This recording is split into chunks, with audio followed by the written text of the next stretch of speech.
Rekao bih da, znači, neki u Evropi, u Evropskoj uniji, neke članice ili neki finansijski, ekonomski centri i neki centri u Srbiji pokušavaju svim sredstvima da sruše taj sporazum i dok je taj sporazum na snazi, dotle ćemo mi biti nekoj vrsti leda.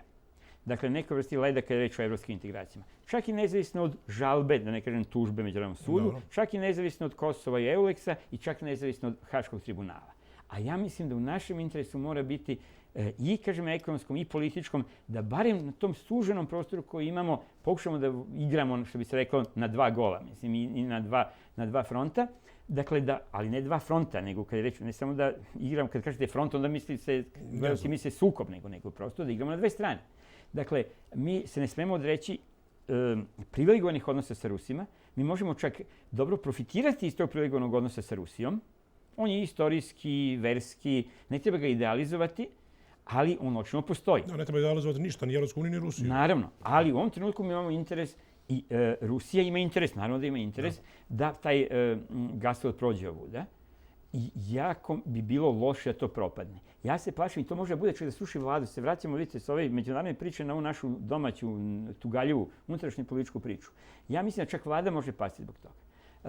Ja sumnjam u krajnje namere gospodina Dinkića, i ne samo njega, on je tu najeksponiraniji, pri čemu to kako on nastupa je vrlo, mislim, ja bih potpisao polovinu toga što on kaže. Jer to zvuči vrlo primamljivo, kao mi moramo se izborimo da bude što bolja cena, zašto damo nešto jeftinije ako možemo da damo skuplje, i to stvarno deluje uverljivo.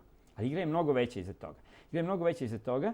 I to što on kaže, ja bih potpisao pod uslovom da nije reč o stranci, sad ne govorim samo o njemu lično, nego i o stranci, koja 8 godina već, evo, gotovo deceniju jednu na javnoj sceni, na političkoj sceni, neprestano priča o tome da je glavni cilj samo da se što preproda državno vlasništvo. Ja to ne mislim. Ja sam za gde god može da se očuva, bar u velikim sistemima, državno vlasništvo. Ali upravo eksperti, liberalni ili neoliberalni eksperti iz G17 su godinama su ubeđivali da treba prodati za 3 evra, džaba, po bilo koju cenu, samo ako neko hoće da digne taj veliki sistem, posrnuli sistem na noge.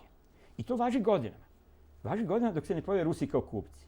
Kad se pojavi Rus kao kupac, onda odjednom kažemo, to je budzašto, ko zna koliko to vredi, dajte da vidimo. Dakle, tu onda, nažalost, moram prepoznati neku možda lošu volju. Ali sve da li će to biti gospodin Dinkić, da li neko drugi. Možda bude javašluk naš, možda bude nesposobnost. Dakle, ja se brinem za ishod tog sporazuma, a ako on propadne, mislim da će onda Rusi definitivno dići ruke, ne od Kosova, nego će dići ruke otprilike ovde od nas, od svog uticaja ovde. Sad neko možda kaže super, onda se okrećemo potpunosti Evropi. Ali ja se plašim, to prosto da volim da uđe u zapisnik, što se kaže, da paradoksalno, naše evropske šanse, ja sam rekao, ali da prosto podvučem, da naše šanse za integraciju u Evropu, u Evropsku uniju, koje, kao što sam rekao, nisu velike, bit će veće ukoliko budemo svo vreme imali aktivnu igru sa Rusijom i ukoliko se ne odričemo tog privilegovanog odnosa sa Rusijom.